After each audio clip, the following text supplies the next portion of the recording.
নমস্কার, inside sports Bangla আরও একটি ভিডিওতে আপনাদের সকলকে স্বাগত জানাই। আপনাদের সঙ্গে আমি শাকনিক। ভবানীপুর ফুটবল ক্লাবের উদ্যোগে কিন্তু ঠিক পূর্ব মেদিনীপুরের ময়না নামক একটি ছোট্ট গ্রামে কিন্তু হতে চলেছে একটি রেসিডেন্সিয়াল একাডেমি। সেই ফুটবল রেসিডেন্সিয়াল একাডেমিতে কিন্তু 3টে ভাগে ছাত্রদেরকে ট্রেনিং দেওয়া হবে, আন্ডার 11, আন্ডার 13 এবং আন্ডার 15। এবং ট্রেনিং কে দেবে? ট্রেনিং কিন্তু দেবে লালিগার এখনকার লালিগা স্কুল অফ ইন্ডিয়ার কিন্তু বর্তমান টেকনিক্যাল ডিরেক্টর মিস্টার ম্যাগুয়েল ক্যাসেল। সেইটা নিয়েই কিন্তু এই যে বিষয়টি, এই যে পুরো বিষয়টা নিয়েই কিন্তু আজকে একটি প্রেস কনফারেন্স আয়োজিত হলো ক্যালকাটা স্পোর্টস জার্নালিস্ট ক্লাবে।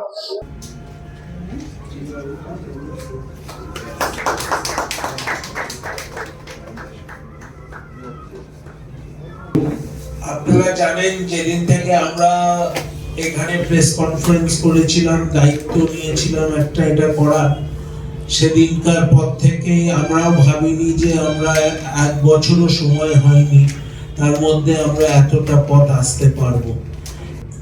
এবং যেভাবে আমার ভাই এবং বাবা পেছন থেকে সাপোর্ট করে, দেখুন সবটাই ফুটবল বা ক্রিকেট চালানো ওয়েস্ট বেঙ্গলে হচ্ছে নিজের পকেট থেকে তোমাকে টাকা দিয়ে চালাতে হবে।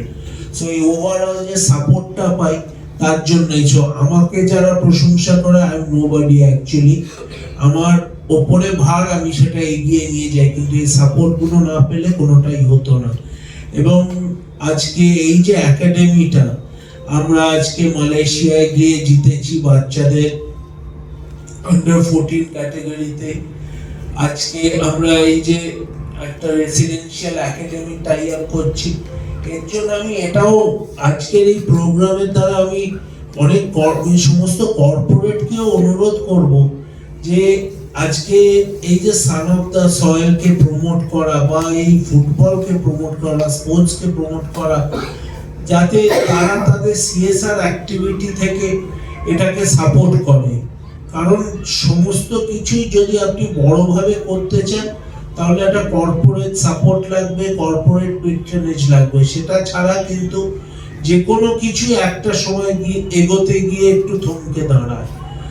কিছুদিন আগে ভবানীপুর ক্লাবে যখন বাংলা টিমকে ফেলিসিটেশন দেওয়া করেছিল ভবানীপুর ক্লাব থেকে, সেখানে টুটু বাবু টুটু ঘোষ উনি বলেন যে ওনারা একটা একাডেমি শুরু করছেন যেখানে বাচ্চাদের রেখে প্রশিক্ষণ দেওয়া হবে। সেটা যে এত স্বল্প সময়ে বাস্তবায়িত হবে আমি সত্যি কল্পনা করতে পারিনি। যে কাজটা আজ ভবানীপুর করছে আমার মনে হয় তার কোনো প্রশংসাই যথেষ্ট নয়। আমরা সবসময় গ্রাসরুট নিয়ে কথা বলে থাকি, নতুন বাচ্চাদের তুলে আনা নিয়ে কথা বলে থাকি। যেভাবে এই একাডেমিটা করলো ভবানীপুর, আমার মনে হয় এটা দেখে আমাদের সবার অনেক কিছু শেখার আছে। As you can see, Bhabanipur SC Pro India Academy is giving good steps during the last few years.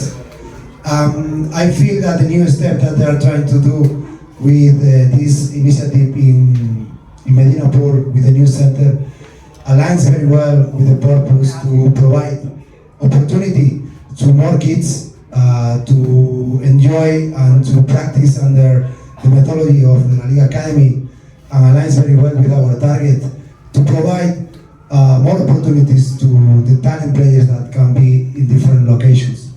I think that this new location will have a good setup for the kids to grow their talent. I want to thank Bhabanipur FC and also Mr. Aparo for all the efforts that they are putting in this new program. I would just want to say thanks to them.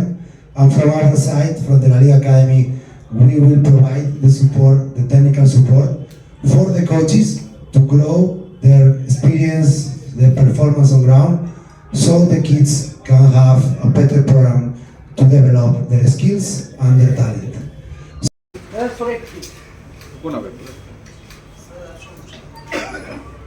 আপনারা এতক্ষণ ধরে নিশ্চয়ই শুনে এলেন যে বিশিষ্ট ব্যক্তিগণেরা এই residential academy সম্বন্ধে কি বললেন, এবং এই ক্লাবের এবং এইটা যে সিইও তিনি কিন্তু বললেন যে এটা কিন্তু আমরা কন্টিনিউ করবো এবং বছরের পর বছর এটি কিন্তু চলবে। কারণ এর আগে ক্যামেরায় অনির্বাণ নাহার সাথে শাগনিক, ইনসাইড স্পোর্টস বাংলা, কলকাতা।